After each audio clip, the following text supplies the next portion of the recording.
안녕하세요, 판도라의 기록입니다. 오늘은 일본 미제 사건에 대해서 다뤄보려 합니다. 이번 사건은 현재까지도 범인이 검거되지 않은 범죄로 유일한 목격자이자 용의자가 죽으면서 미궁 속으로 빠져버린 사건입니다. 2012년 6월 26일 화요일 새벽 4시 무렵 일본 사이타마현 가조시 중앙에 위치한 철물점에 불이 났습니다. 삽시간에 번진 불길에 즉시 인근 주민의 신고를 받고 출동한 소방대가 화재를 진압했습니다. 불길이 멎고 내부로 진입한 소방대원은 노인 2명이 쓰러져 있는 것을 확인했습니다. 이들은 이곳 아리야마 철물점을 운영하는 부부 77세 아리야마 하루조 씨와 아내인 76세 유키에 씨였습니다. 이상한 점은 두 사람 모두 가슴에 칼에 찔린 상처가 여러 개가 있었습니다. 일단 화재 현장에서 구출 이후 부부 2명은 현장에서 바로 사망 판정을 받았는데 화재로 인한 판정이 아닌 과다출혈로 목숨을 잃은 것이었습니다. 그리고 참혹하게 불탄 집의 뒷마당에는 차가 한 대 멈춰 있었습니다. 이 차에선 같은 집에 거주하던 48세 장남 아리야마 야스유키 씨가 가슴에 큰 부상을 입은 상태로 발견되었습니다. 그래도 다행히 그는 즉시 병원으로 이송되어 목숨을 건질 수 있었습니다.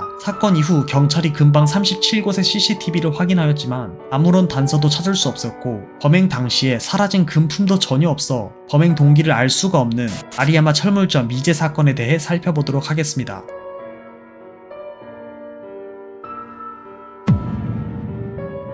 사건 발생 지역인 사이타마현의 가조시입니다. 그리고 이 장소가 사고가 발생했었던 철물점의 위치인데요. 사건 이후 10년이 넘게 지난 현재는 아리야마가의 건물들이 전부 철거가 된 상황입니다. 하지만 사건 직후 2012년 당시의 자료가 남아있습니다.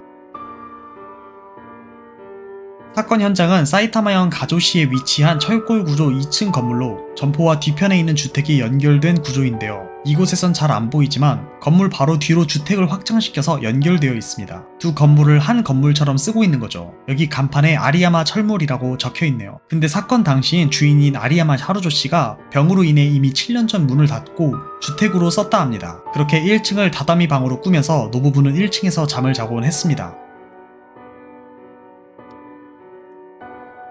여기서 보시면 아까 철물점 뒤편에 있는 주택이 바로 이 건물입니다.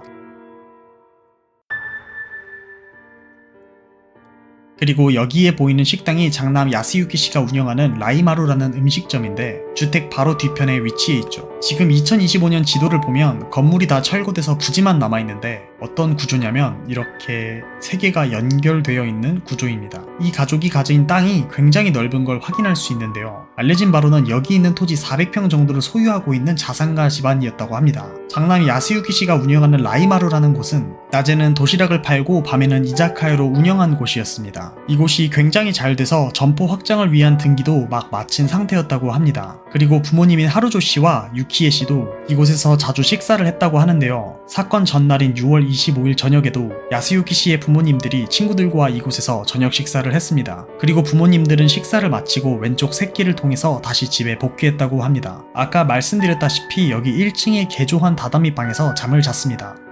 시간이 흘러 오전 1시경 장남 야스유키 씨는 이자카야를 닫고 귀가하는데요. 마찬가지로 왼쪽에 있는 샛길을 통해 집으로 들어갑니다. 자택 1층에서 자고 있는 부모님들을 봤지만 시간이 너무 늦어 인사하지 않고 계단을 통해 2층의 자기 방으로 가 잠을 잡니다. 그리고 야스유키 씨가 잠든 지 얼마 지나지 않았을 때였습니다. 문 앞에서 누군가의 인기척이 느껴져 잠에서 깬 야스유키 씨는 조심스럽게 몸을 일으켜 문을 열었습니다. 문 앞엔 덩치 큰 남자가 검은색 마스크를 쓴 채 서 있었습니다. 야스유키 씨는 순간적으로 남자의 어깨를 붙잡으며 제압하려 했지만 짧은 실랑이 끝에 남성은 품에서 칼을 꺼내 야스유키 씨의 가슴을 찌르게 됩니다. 야스유키 씨는 그렇게 그대로 쓰러져 의식을 잃게 되죠. 의식을 잃었던 야스유키 씨는 그 후 불이 타는 소리에 정신을 차립니다. 집에 불이 난 걸 깨닫고 속옷 한 장만 입은 상태로 급히 2층에서 뛰어내려 집 바로 옆에 주차장에 세워진 자신의 자동차에 몸을 숨겼다 합니다. 곧 인근 주민의 신고로 출동한 소방대에 의해 구조되는데 이때가 새벽 4시 정도였다 합니다. 사진을 보시면 새벽치고는 굉장히 밝은데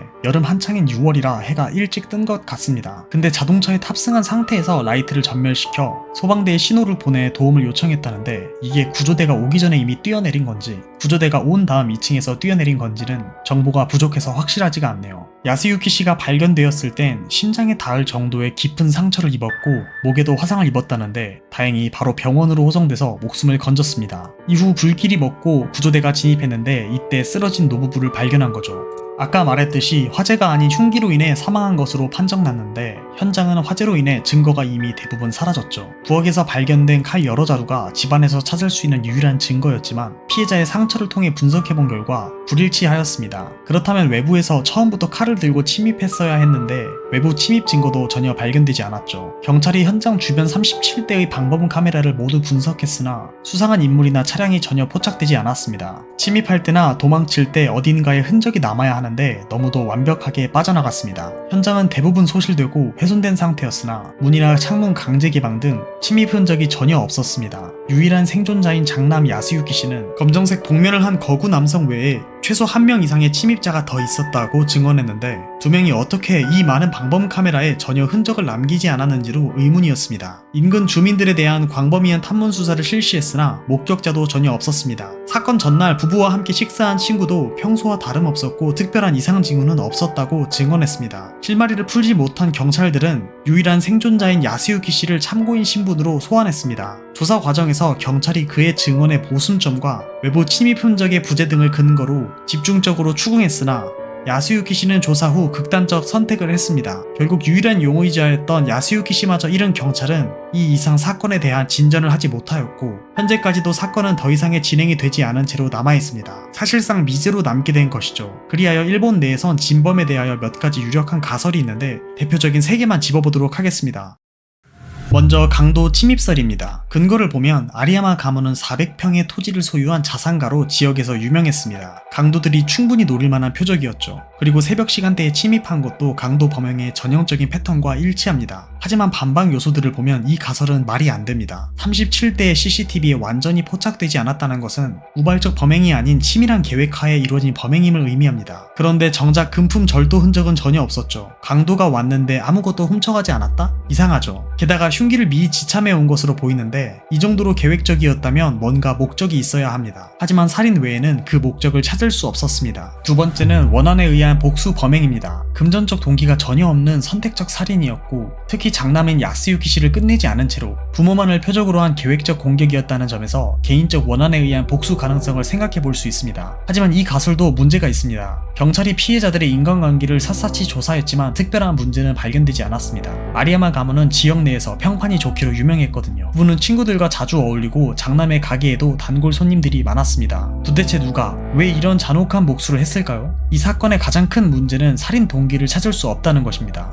마지막으로 가장 논란이 되는 내부 범행설입니다. 주변 37대의 CCTV에 범인이 전혀 포착되지 않았고 외부 침입 흔적도 없었다는 점에서 경찰은 장남을 의심하기 시작했습니다. 2012년 당시 가조시 같은 지방 도시에서 CCTV 37대라는 숫자는 상당히 많은 편이었습니다. 그래서 경찰은 외부가 아닌 내부에서 범행이 일어났을 가능성에 집중했습니다. 야스유키 씨가 유일한 생존자라는 특수한 상황도 의심을 불러일으켰죠. 하지만 만약 장남이 정말 범인이라면 설명할 수 없는 부분들이 너무 많았습니다. 야스유키 씨의 가슴 상처는 심장 직전까지 닿을 정도로 깊었습니다. 이런 상처를 스스로 가하기는 극히 어렵습니다. 현장에서 발견된 칼들과 피해자의 상처 칼자국 패턴이 일치하지 않았습니다. 부엌에서 칼 여러 자루가 발견되었지만 분석 결과 모두 불일치였습니다. 그렇다면 외부에서 흉기를 가져와 범행을 한 다음 숨겼다는 건데 자신의 가슴에 깊은 상처를 낸 뒤에 어떻게 외부로 옮길 수 있었을까요? 게다가 화재로 모든 게 타버린 현장에서 집안에 그 흉기를 숨길 방법은 없었습니다. 그리고 가장 중요한 동기가 없었습니다. 부모와 관계도 양호했고 사업도 순조로웠습니다. 전날에도 부모님이 친구들을 데리고 가게에 놀러올 정도로 가족 관계가 좋았었죠. 또한 장사도 잘 돼서 사업 확장을 앞두고 있던 상황에서 돈 때문에 부모를 죽였다? 뭔가 이상하죠. 그리고 사건이 발생하고 8개월이 지난 2013년 2월 유일한 목격자였던 장남 야스유키 씨가 경찰 조사를 받은 후 자살하면서 사건은 영원히 미궁 속으로 사라져버렸습니다. 그날 밤 아리야마 철물점에서 무슨 일이 일어났던 걸까요? 사건 조사를 해보면서 당시 경찰은 시간이 지나며 외부의 소행에 상당히 회의적이었다는 것을 알 수 있습니다. 경찰은 계속해서 37대의 CCTV를 전부 회피하면서 소행하는 건